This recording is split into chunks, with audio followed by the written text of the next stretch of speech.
Oh, hey there. Welcome back to the Smart Home Life. Today we're going to talk about the Wemo Smart Home Wi-Fi switch. And before we get into that, I'm going to replace this light fixture out here. And then we'll go inside and replace the light switch with the Wemo switch. Let's go.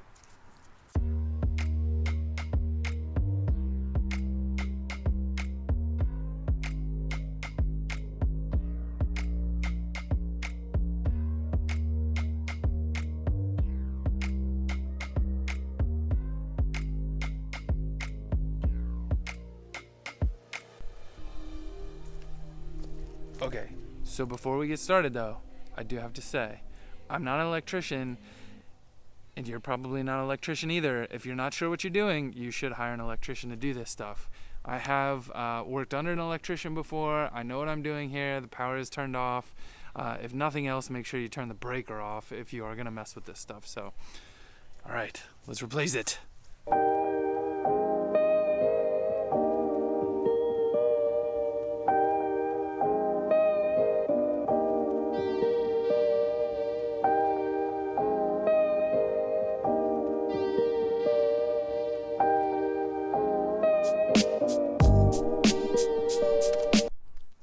Alright, so sadly my camera ate the time-lapse video, but we did get the thing installed. It does work, so we're going to go inside now and we're going to go ahead and put in that Wemo switch. Alright, so the light's out there, the switch is right here, so we're just going to swap this out real quick with the Wemo switch. This thing has just 4 wires that you need to connect.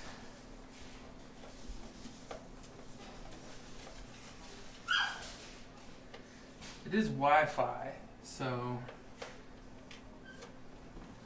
all the HomeKit stuff is either Wi-Fi or Bluetooth. In another video that we're making, we found out Bluetooth automation, not so great. You can only automate one device at a time,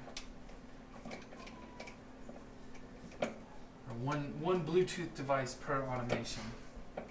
See here, you've got 4 wires. The load that goes to the light, the line, that's the hot wire coming in, the neutral, that'll just be tied into the other whites, and then this is the ground. So let's get this wired up. Gotta add it to HomeKit. We'll talk through that process a little bit, but here's what it looks like. You just press it, you can see it lights up brighter, and then press it again, and it kind of goes a little darker, so that means it's off. On, off. You can kind of hear that click too. There you go, step out there.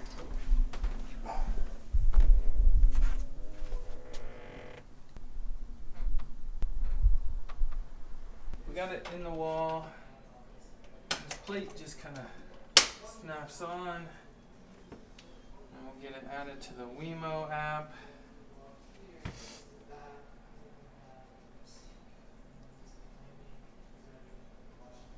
Somewhere in here, I gotta remember how to do this. More, add a Wemo Light Switch, the newer one.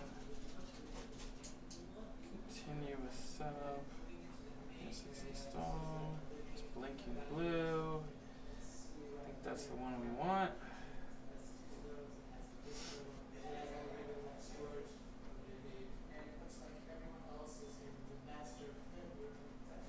Whoops, put the plate on too fast.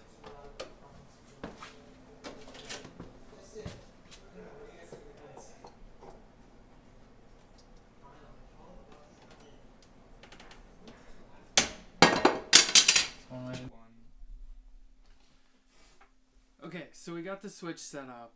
I did get it added to Wemo, the Wemo app. You have to start with the Wemo app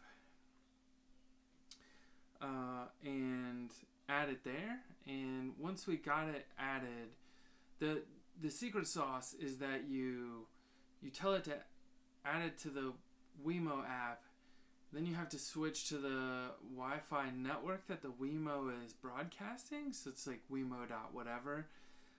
Once we switch to that, go back to the Wemo app. It should pick up that you've changed networks. And then from there, you can go ahead and add it. It'll ask for the HomeKit code. You put that in. It'll change the Wi-Fi, join it to your current Wi-Fi.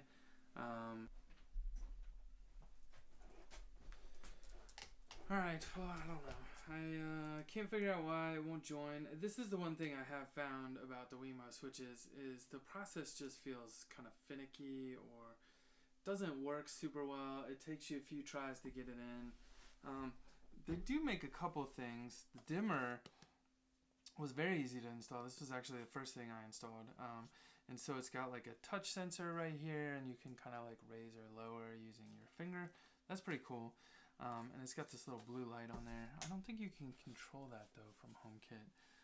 And then we've got the regular, you can see here, the dimmer doesn't actually, does it say if it's three-way switch compatible? So three-way switch means you have two switches and you can have them in different configurations. This one does not say. We'll have to look that up. This one, though, on the other hand, says not three-way compatible. And then I did get some three-way switches here. So light switch three-way, three-way compatible. Only one smart switch per circuit required. So you have two switches, but you only have to replace one of them to make it a smart switch. So we have like our entry light is a three-way, and then our upstairs hall light is a three-way. And then the other thing to know is like it's just you can hear that click, and sometimes I find it unsettling, like when the motion sensor catches me and then I hear it click on, like even though it's automated and I know I set that automation, you hear that click. So be aware of that too. Overall, I'm happy with them. Like I said, they are a little finicky when you're adding them to HomeKit, so just be prepared to go through that process and try to do it in the order that you have to, right? So add it to Wemo, join that Wemo network, and then you update the firmware, and then you should be able to add it straight into HomeKit from there. We'll get this one added. And then, we'll do some fun automations with it later. Like we'll add one. We've got the Eufy cam that you watch that video. I'll put the link up here. The Eufy cam has a motion sensor on it, so we can, when it senses motion and it's like nighttime, I'll say from like 6 to 5 a.m., 6 p.m. to 5 a.m., turn the light on for 5 minutes. Or, if someone presses the doorbell, maybe we'll turn the light on. Or when the sun goes down, we'll turn the light on. So we can add a lot of fun things to it. And then we've got a nice good night automation. We can add it there. So that shuts down all the lights and locks all the doors, closes the garage door. So we could add it there too. Thanks for watching. As always, if you like this video, give it a thumbs up. If you want to see more videos like this, be sure to subscribe, hit that bell to be notified. And we have links down below in the description. If you want to support us, we do use Amazon affiliate links. It's no extra cost to you. Just use the links to shop for your smart home products, especially the ones we recommend. And when you purchase stuff through those links, we do get a little portion of that, and we use that to help fund this channel and all the stuff that we do. Thanks for watching, and we'll see you in the next episode.